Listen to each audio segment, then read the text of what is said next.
ചികിത്സാ പിഴവിനെ തുടർന്ന് കുട്ടിയുടെ കൈ മുറിക്കേണ്ടി വന്ന സംഭവത്തിൽ വിശദീകരണവുമായി പാലക്കാട് DMO. കൈ പൂർണ്ണമായി പ്ലാസ്റ്റർ ഇട്ടിരുന്നില്ല, നീരുണ്ടെങ്കിൽ വരണമെന്ന് അറിയിച്ചതാണ്. അപൂർവമായി സംഭവിക്കാവുന്ന കാര്യമാണ് ഇതെന്നും ഡോക്ടർ ജയശ്രീ പറഞ്ഞു. ഈ കോംപ്ലിക്കേഷൻ എന്ന് പറഞ്ഞാൽ വളരെ റയറായി സംഭവിക്കുന്നതാണ്. സാധാരണഗതിയിൽ ഇങ്ങനെ ഉണ്ടാവില്ല. നീരുണ്ടായ അവർ ഉടനെ വരും, നമ്മളത് നോക്കും, അത് അതിനുവേണ്ട ചികിത്സ ചെയ്യും. അപ്പൊ ആ സ്ലാബ് ഇട്ടതായതുകൊണ്ടാണ് നമ്മൾ ഡിസ്ചാർജ് ചെയ്തത്. സ്ലാബ് ഇടുന്നിടത്ത് അതാണ് പ്രോട്ടോകോൾ. കുട്ടിക്ക് പ്ലാസ്റ്റർ ഇട്ട് കഴിഞ്ഞിട്ട് രക്തോട്ടം ഉണ്ട് എന്ന് ഉറപ്പാക്കിയിട്ടുണ്ട്, വിരലുകൾ അനക്കുന്നുണ്ട് എന്ന് ഉറപ്പാക്കിയിട്ടുണ്ട്, നീരില്ല എന്ന് ഉറപ്പാക്കിയിട്ടുണ്ട്. അടുത്ത ദിവസം വന്നപ്പോഴും ഈ കാര്യങ്ങളൊക്കെ ചെയ്തിട്ടുണ്ട്. അപ്പം അത് റെക്കോർഡ് ചെയ്തിട്ടുണ്ട്. കുട്ടിയുടെ കാര്യത്തിൽ നിർഭാഗ്യവശാൽ ഈ ചൊവ്വാഴ്ച വരുമ്പോഴേക്കും ലിംബ് സാൽവേജബിൾ അല്ല. സാൽവേജബിൾ എന്ന് പറഞ്ഞാൽ രക്ഷിക്കാൻ കഴിയുന്ന ഒരവസ്ഥയിലല്ല എന്ന് തിരിച്ചറിഞ്ഞു. അതുകൊണ്ടാണ് നമ്മൾ എന്തെങ്കിലും സാധ്യത ഉണ്ടെങ്കിൽ സാൽവേജ് ചെയ്യാനായിട്ട്, എന്തെങ്കിലും സാധ്യത ഉണ്ടെങ്കിൽ അത് ഉപയോഗിക്കാനായിട്ട് കോഴിക്കോട് മെഡിക്കൽ കോളേജിലേക്ക് റെഫർ ചെയ്തത്. ചികിത്സാ പിഴവിനെതിരെ നിയമ നടപടിയുമായി മുന്നോട്ട് പോകുമെന്നാണ് കുട്ടിയുടെ അമ്മ പ്രസീത പറഞ്ഞത്. സാധാരണക്കാർക്ക് നീതി കിട്ടണമെന്നും അവർ പ്രതികരിച്ചു. Google VS വിവരങ്ങളുമായിട്ടുണ്ട്. ഗൂഗിൾ, ഏറ്റവും സങ്കടകരമായ കാര്യമാണ്. ഇപ്പോൾ പ്രതീക്ഷിച്ച പോലെ തന്നെ ഡോക്ടർമാരുടെ ഭാഗത്ത് പിഴവില്ല എന്നുള്ള ഒരു പ്രാഥമിക റിപ്പോർട്ട് അല്ലെങ്കിൽ അതിൻ്റെ വിശദീകരണമാണ് ആശുപത്രി അധികൃതർ നൽകുന്നത്. എത്രത്തോളം വിശ്വസനീയമാണ്, അല്ലെങ്കിൽ വിദഗ്ധർ ഇക്കാര്യത്തിൽ എന്തു പറയുന്നു? ഈ കുഞ്ഞിൻ്റെ കുടുംബത്തിൻ്റെ സ്ഥിതി എന്താണ്?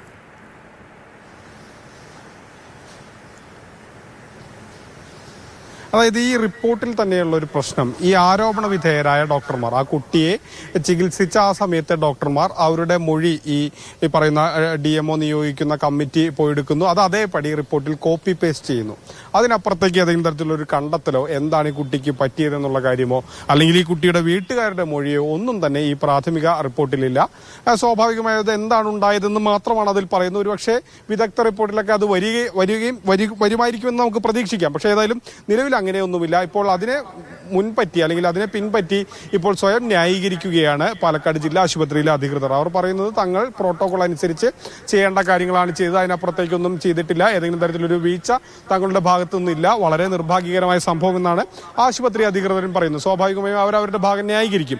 പക്ഷേ ഈ വിഷയത്തിൽ ഒരു പ്രാഥമിക റിപ്പോർട്ട് വരുമ്പോൾ തന്നെ ഡോക്ടർമാരോടൊപ്പം അവരെ ന്യായീകരിക്കുന്ന ഒരു സമീപനമാണ് KGMOയുടെ ഭാഗത്തുനിന്നും ഉണ്ടാകുന്നതെന്നാണ് നമ്മൾ കാണുന്നത്. അവർക്ക് ഏതെങ്കിലും തരത്തിൽ ഇതൊരു സമഗ്രാന്വേഷണത്തെ സ്വാഗതം ചെയ്യുകയോ അല്ലെങ്കിൽ ആ രീതിയിൽ സമഗ്രാന്വേഷണ റിപ്പോർട്ട് വരുന്നതിന് മുൻപാണ് അവർ ഈ രീതിയിൽ ഡോക്ടർമാരെ പിന്തുണയ്ക്കുന്ന രീതിയിലുള്ള നിലപാട് സ്വീകരിക്കുകയും മുന്നോട്ട് വരികയും ചെയ്യുന്നത്. ഇതിൽ ആർക്കാണ് വീഴ്ച പറ്റിയത്? അതല്ല ഈ ജില്ലാ ആശുപത്രിയിലെ അധികൃതർ പറയുന്നത് പോലെ ഇത് വളരെ നിർഭാഗ്യകരമായ കുട്ടിക്ക് വന്ന വീഴ്ചയിൽ പറ്റിയ പരിക്കിനെ തുടർന്നുണ്ടായ കാര്യങ്ങളാണോ? അതോ ആ മുറിവ്, ആ കുട്ടിയുടെ കയ്യിൽ മുറിവുണ്ടായിരുന്നു എന്ന് പറയുന്നു, ആ മുറിവ് കൃത്യമായി ചികിത്സിക്കാത്തതുകൊണ്ട് പറ്റിയതാണോ? അതോ പ്ലാസ്റ്റർ ഇട്ടപ്പോൾ അശാസ്ത്രീയമായി പ്ലാസ്റ്റർ ഇട്ടത് കൊണ്ട് വന്നതാണോ?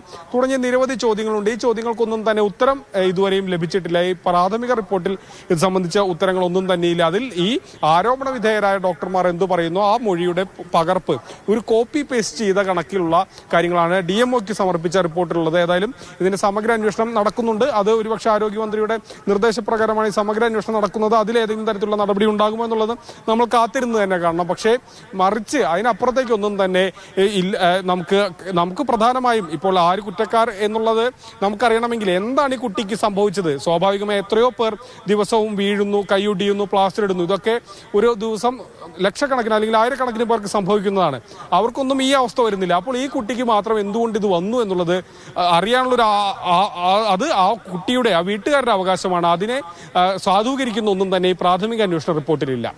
ശരി, എന്തായാലും സങ്കടകരമായ ഒരു കാര്യമാണ് ഒരു കുഞ്ഞിനെ സംഭവിച്ചത്. ആ വീട്ടുകാരുടെ ഒരു വേദന, അതിന് വേണ്ട ഒരു പരിഹാരം ഉണ്ടാകും, അല്ലെങ്കിൽ പരമാവധി ആ കുടുംബത്തെ സഹായിക്കുന്ന നിലയിലുള്ള തീരുമാനം ഉണ്ടാകുമെന്നാണ് സർക്കാരിൻ്റെ ഭാഗത്തു നിന്നൊക്കെ അറിയിച്ചത്. പക്ഷേ ഡോക്ടർമാർ അവിടെ പാളിച്ചകളില്ല എന്ന ഒരു പ്രാഥമിക റിപ്പോർട്ട്, അതിൻ്റെ വിവരങ്ങളാണ് ആശുപത്രി അധികൃതർ വ്യക്തമാക്കുന്നത്. കൂടുതൽ പരിശോധനകൾ അതിൽ അത്യാവശ്യവുമാണ്.